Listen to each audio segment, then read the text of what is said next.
Hello everyone, ഇൻഫോടെക്കിൻ്റെ പുതിയൊരു വീഡിയോയിലേക്ക് ഏവർക്കും സ്വാഗതം. സോ ഇന്നത്തെ വീഡിയോയിൽ നമ്മൾ ഇഗ്നോ യൂണിവേഴ്സിറ്റിയിലെ എക്സാം റിലേറ്റഡ് ആയിട്ടുള്ള, അസൈൻമെൻറ്റ് റിലേറ്റഡ് ആയിട്ടുള്ള അതിൻ്റെയൊക്കെ റിസൾട്ട് ബന്ധപ്പെട്ടിട്ടുള്ള ഒരു അപ്ഡേറ്റ് ഷെയർ ചെയ്യാനായിട്ടാണ് വന്നിട്ടുള്ളത്. അപ്പോൾ ഇപ്പോൾ റിസൾട്ടിൻ്റെയൊക്കെ ടൈമാണല്ലേ. ഇപ്പോൾ റീസെൻ്റ്ലി നടന്ന എക്സാമിനേഷൻ 2023 ഡിസംബറിലെ ടേം ആൻഡ് എക്സാമിനേഷനാണ്. ഇപ്പോൾ അതിൻ്റെ റിസൾട്ടുകളൊക്കെ വന്നുകൊണ്ടിരിക്കുകയാണ്. ഓൾമോസ്റ്റ് എല്ലാ കുട്ടികൾക്കും റിസൾട്ട് വന്നിട്ടുണ്ട്. ഇനിയും കുറച്ച് കുട്ടികൾക്ക് കൂടെയൊക്കെ വരാനായിട്ടുള്ളൂ. ഓക്കെ, അപ്പോൾ റിസൾട്ടുകൾ വന്ന ടൈമിൽ ഏറ്റവും കൂടുതൽ കുട്ടികൾ നമ്മുടെ അടുത്ത് ചോദിച്ചിട്ടുള്ള ഒരു ഡൗട്ടാണ്, എക്സാമിന് ഫെയിൽ ആയാൽ അല്ലെങ്കിൽ അസൈൻമെൻറ്റിന് ഫെയിൽ ആയാൽ എന്താണ് നമുക്കിനി ചെയ്യാൻ പറ്റുക. ഓക്കെ, അല്ലെങ്കിൽ എക്സാമിന് ഫെയിൽ ആയാൽ ഇതിൻ്റെ സപ്ലൈ എക്സാം നമുക്ക് എപ്പോൾ എഴുതാൻ പറ്റും, അതിൻ്റെ ഫീ എങ്ങനെയാണ്, അല്ലെങ്കിൽ അടുത്തൊരു പ്രൊസീജിയർ എന്താണ്. ഓക്കെ, ഇപ്പം നിങ്ങളുടെ എക്സാമൊക്കെ ഫെയിൽ ആയിട്ടുണ്ടെങ്കിൽ ഇങ്ങനെയുള്ള സംശയങ്ങളൊക്കെ നിങ്ങൾക്ക് ഉണ്ടാവും അല്ലേ. അപ്പോൾ എക്സാമിനേഷനോ അസൈൻമെൻറ്റോ ഒക്കെ ഫെയിലായ സ്റ്റുഡൻ്റ് ആണ് നിങ്ങളെങ്കിൽ, അല്ലെങ്കിൽ അങ്ങനെ ഫെയിൽ ആവാനുള്ള സാധ്യതയുണ്ട് എന്ന് നിങ്ങൾക്ക് തോന്നുന്നുണ്ടെങ്കിൽ ഈ വീഡിയോ കംപ്ലീറ്റ് ആയിട്ട് കാണാൻ ശ്രദ്ധിക്കുക കേട്ടോ. നിങ്ങളുടെ സംശയങ്ങളൊക്കെ ക്ലിയർ ആവുന്നതാണ്. സോ നമുക്ക് നേരെ വീഡിയോയിലേക്ക് പോകാം.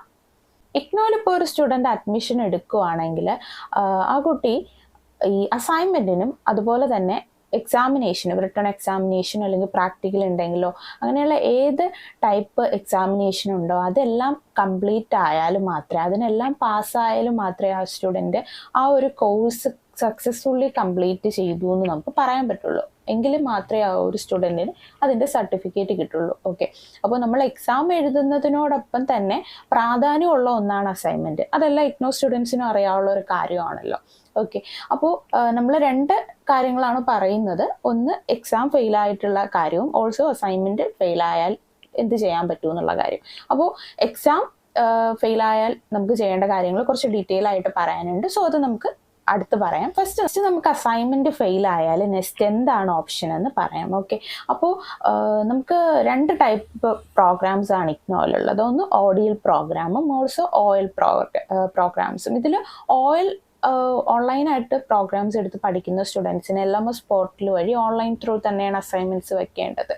സോ അത് റിസൾട്ടുകൾ അത്യാവശ്യം ഡിലേ ആയാലും പാസ്സാവാറുണ്ട് നോർമലി സ്റ്റുഡൻസ് അതിൽ. പിന്നെ ഉള്ളത് കൂടുതൽ കുട്ടികളും ഓപ്റ്റ് ചെയ്തിട്ടുള്ള കോഴ്സസ് ഓഡിയൽ പ്രോഗ്രാംസ് ആണ്, അതായത് ഡിസ്റ്റൻസ് ലേണിംഗ് പ്രോഗ്രാംസ്. ഓക്കെ, കൂടുതൽ പേരും അത് തന്നെയാണ് എടുത്തിട്ടുള്ളത്.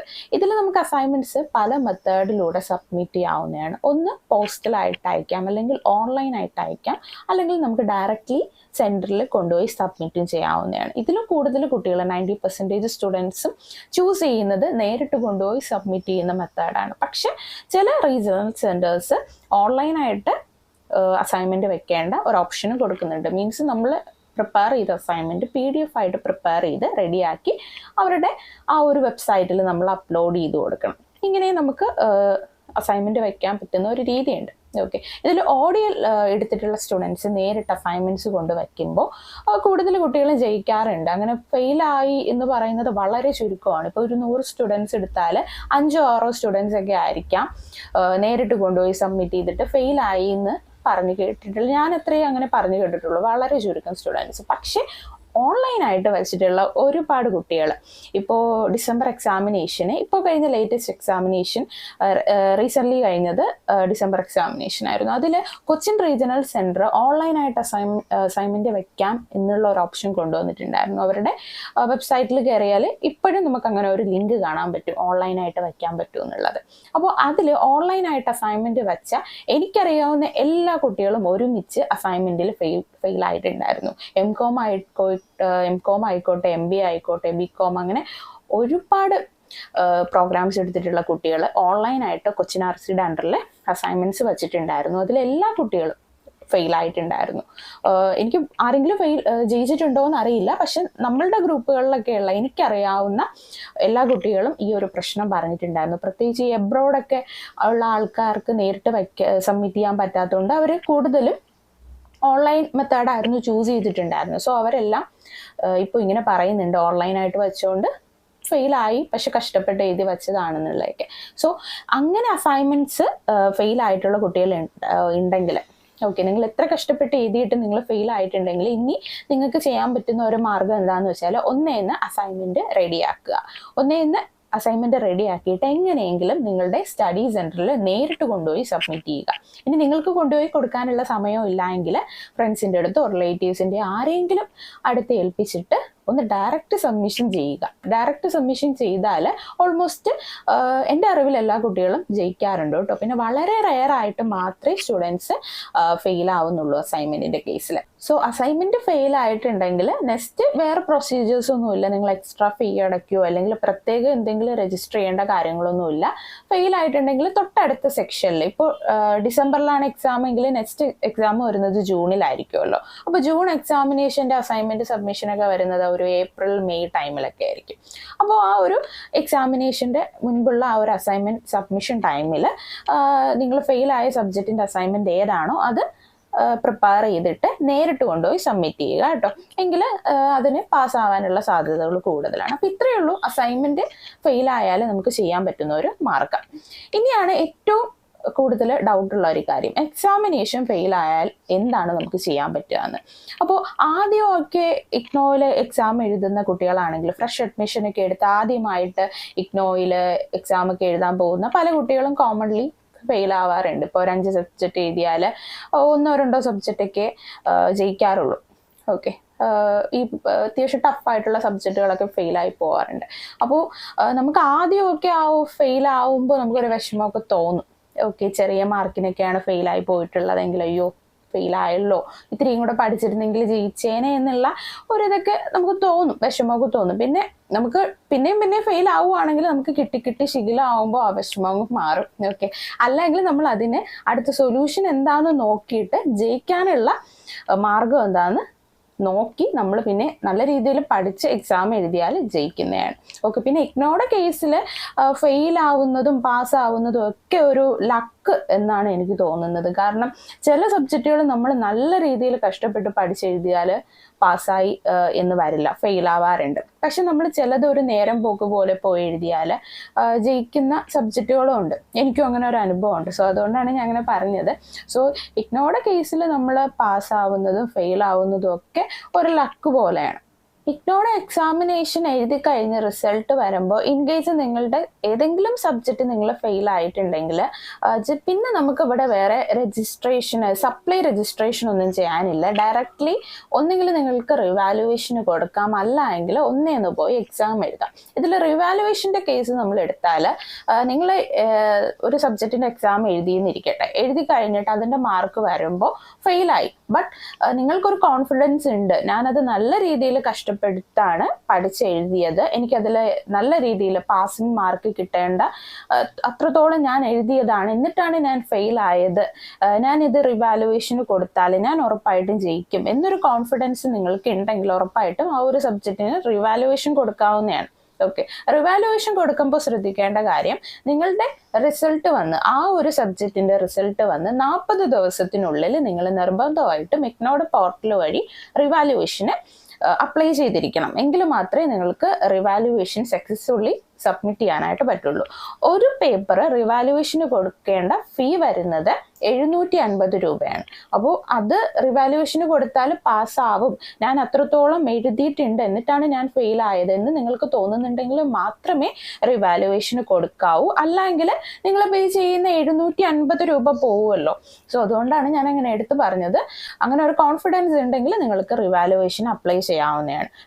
അപ്പോൾ നമ്മൾ ഇഗ്നോയിലെ എക്സാമിനേഷൻ്റെ റിസൾട്ട് വന്നതിന് ശേഷം റീവാലുവേഷൻ കൊടുക്കേണ്ട കാര്യങ്ങൾ പറഞ്ഞു. റിവാലുവേഷൻ്റെ ഫീസ് സ്ട്രക്ചറും എന്തിനാണ് എപ്പോഴാണ് റിവാലുവേഷൻ കൊടുക്കാൻ പറ്റുക എന്നൊക്കെ പറഞ്ഞു.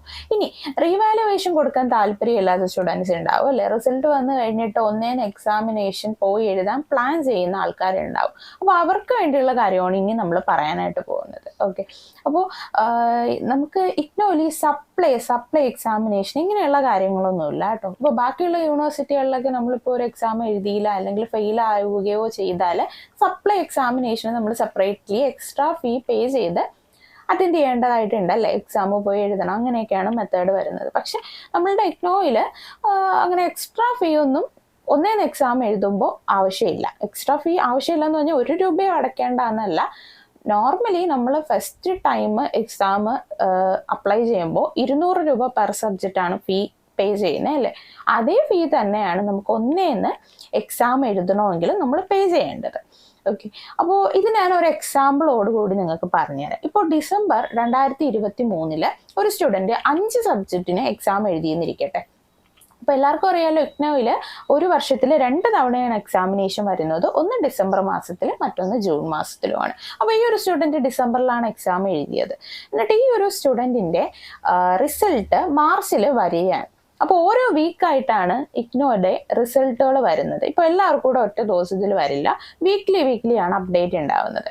അപ്പോൾ ഈ ഒരു കുട്ടിക്ക് മാർച്ചിൻ്റെ ഫസ്റ്റ് വീക്ക് 2 സബ്ജക്റ്റിൻ്റെ റിസൾട്ട് വന്നു എന്ന് കരുതുക. ഓക്കെ, ഇതൊരു എക്സാമ്പിൾ ആണ്, നിങ്ങൾക്ക് മനസ്സിലാവാൻ വേണ്ടി ഞാൻ പറയുകയാണ്.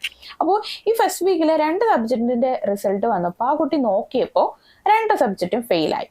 ഓക്കെ, ആ കുട്ടിക്ക് റീവാലുവേഷൻ കൊടുക്കാൻ താല്പര്യമില്ല, പുതിയതായിട്ട് എക്സാം എഴുതാനാണ് താല്പര്യം, ഒന്ന് റീഅപ്പിയർ ചെയ്യാനാണ് താല്പര്യം.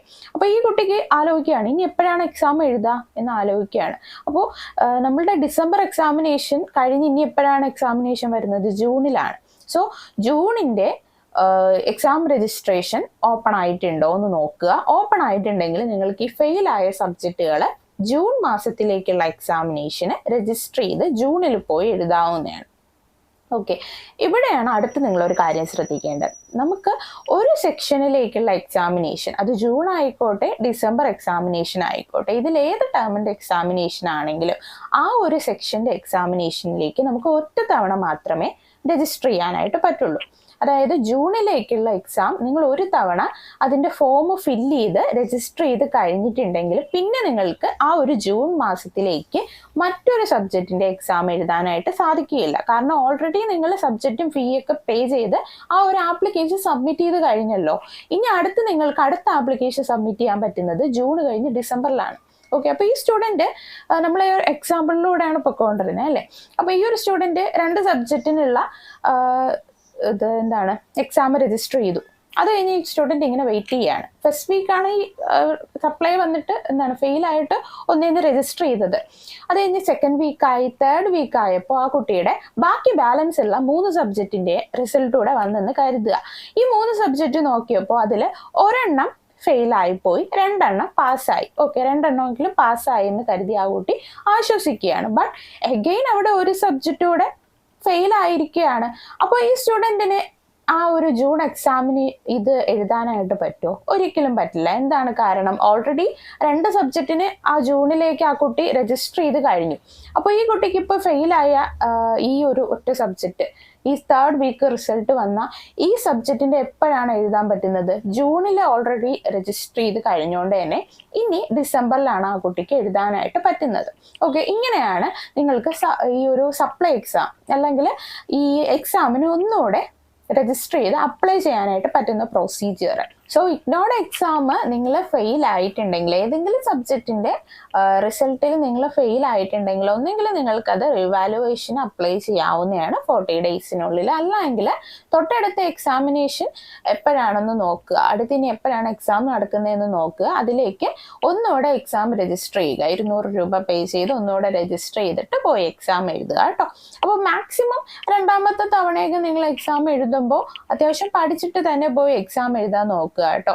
കാരണം നമ്മൾ ഒരുപാട് പെൻഡിങ് ഇട്ട് കഴിഞ്ഞാൽ അടുത്ത ഇയർ അല്ലെങ്കിൽ സെക്കൻഡ് ഇയർ, തേർഡ് ഇയർ ഒക്കെ പഠിച്ചു പോയി കംപ്ലീറ്റ് ചെയ്യാനായിട്ട് പാടായിരിക്കും. സോ ഇപ്പോൾ ഏതെങ്കിലും സബ്ജക്റ്റിൻ്റെയൊക്കെ ഫെയിൽ ആയിട്ടുണ്ടെങ്കിൽ 6 മാസത്തിനുള്ളിൽ അത് എഴുതി കംപ്ലീറ്റ് ചെയ്തെടുക്കാനായിട്ട് നോക്കുക. റിവാലുവേഷൻ കൊടുക്കാൻ താല്പര്യമുള്ളവർ ആ രീതിയിൽ മൂവ് ചെയ്യുക കേട്ടോ. അപ്പോൾ ഇങ്ങനെയാണ് ഈ അസൈൻമെൻറ്റും എക്സാമിനേഷനൊക്കെ ഫെയിൽ ആയാൽ അടുത്ത് എന്താണ് മാർഗം എന്ന് ചോദിക്കുന്നവർക്കുള്ള മറുപടി ഇതാണ് കേട്ടോ. അപ്പോൾ ഇത്രയേ ഉള്ളൂ ഇന്നത്തെ വീഡിയോ. യൂസ്ഫുൾ ആയെങ്കിൽ ഉറപ്പായിട്ടും വീഡിയോ ലൈക്ക് ചെയ്യുക, ഓൾസോ ചാനൽ സബ്സ്ക്രൈബ് ചെയ്യുക. മറ്റൊരു വീഡിയോ ആയിട്ട് കാണുന്നത് വരെ ഗുഡ് ബൈ.